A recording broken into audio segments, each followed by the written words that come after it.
Tere tulemast tagasi! Alustuseks lubage mul küsida, mis teie arvates on esimene küsimus, mida väike laps võib küsida oma päritolu kohta ning millal nad võivad seda küsida? Minu 4-aastane küsis täna täiesti tühja koha pealt, kust beebid tulevad. Ma olin šokeeritud. Naljakas, minu laps küsis seda samuti 4-aastasena. Ainus erinevus oli, et ta küsis seda palju isiklikumalt ning ninakamalt. Ta tahtis väga täpselt teada, kust ta siia maailma tuli.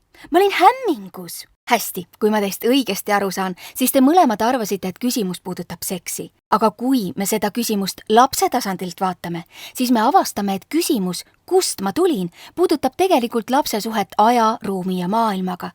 Ning seal ei ole mitte mingit pistmist seksiga. Ma ei tea, see kõlab veidi liiga keeruliselt Mardi jaoks. Enamasti mõtleb ta oma tagumikust tulevate häälte peale. Nunnu, aga kuula mind ära teed. Umbes 4-aastaselt toimuvad laste ajus olulised arenguhüpped ning nad hakkavad mõistma ruumi ja aja põhilisi mõisteid, mis varem olid nende jaoks täiesti mõistetamatud. Näiteks sellised sõnad nagu siin, seal, enne, praegu ja fraasid nagu pärast õhtusööki ja enne, kui sa sündisid, võivad tekitada uusi ja huvitavaid ideid.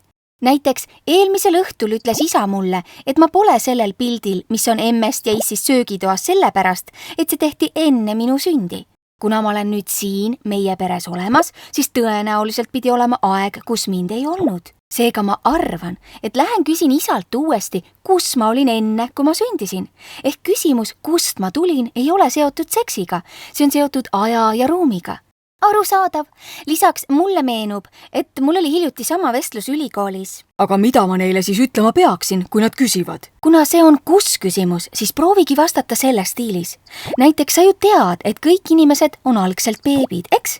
No vot, aga enne kui beebid sünnivad, peavad nad kasvama bioloogilise ema kehas, ühes erilises kohas nimega emakas või üsa. Kas emakas pole mitte väikese lapse jaoks liiga keeruline sõna? No, aga see on jälle ju topeltstandardi loomine. Sa ei kõhkleks hetkegi kasutamast selles vanuses lapsega sõna neer või kõht, eks ole? Pealegi 4-aastased on oma kehast küllaltki teadlikud. Seega tõenäoliselt nad lihtsalt tänavad sind uue ägeda sõna tutvustamise eest ning küsivad seejärel, mis on lõunasöögiks? Oh jumal, mis järgmiseks? Kas kurg? Sa oled tegelikult üpris lähedal. Enamus lastest on päris pikka aega rahul, kui on emaka olemasolust teada saanud ning ei pruugi oma päritolu kohta küsida kuni 5. eluaastani. Tahad pakkuda, mida nad siis tavaliselt seejärel küsivad? Kui nad saavad teada, et olin varem üsas ning nüüd mitte, siis tõenäoliselt tahaksid nad ka teada seda, kuidas nad sealt välja tulid. Täpselt nii. Umbes 5-aastaselt hakkavad lapsed mõtlema veel ühele kontseptsioonile, sellele, kuidas asjad ajas ja ruumis liiguvad. Sellepärast hakkavad nad ühtäkki mängima autodega,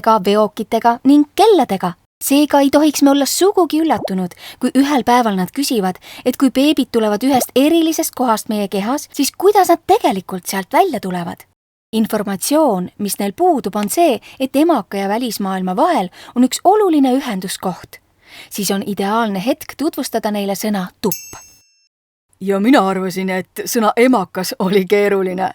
Jäta meelde, et nende jaoks on tuppe vajalikkuse mõistmine sünniprotsessi ajal nagu tunnelist arusaamine, mis viib ühest kohast teise. See on tõesti loogiline. See kõik on seotud sellega, et lapsed saavad aru, kuidas asjad maailmas toimivad. Just, sul on õigus. Hea töö! Ja nüüd, kui me oleme rääkinud, kuidas beebid emakast välja tulevad, saame järgmisel korral arutleda sellele järgnevate küsimuste üle. Nagu näiteks, kuidas nad siis sinna emakasse üldse said? Ma proovin siiani veel sõnaga emakas kohaneda. Lisainfo saamiseks võid külastada ka www.seksuaaltervis.ee kodulehte.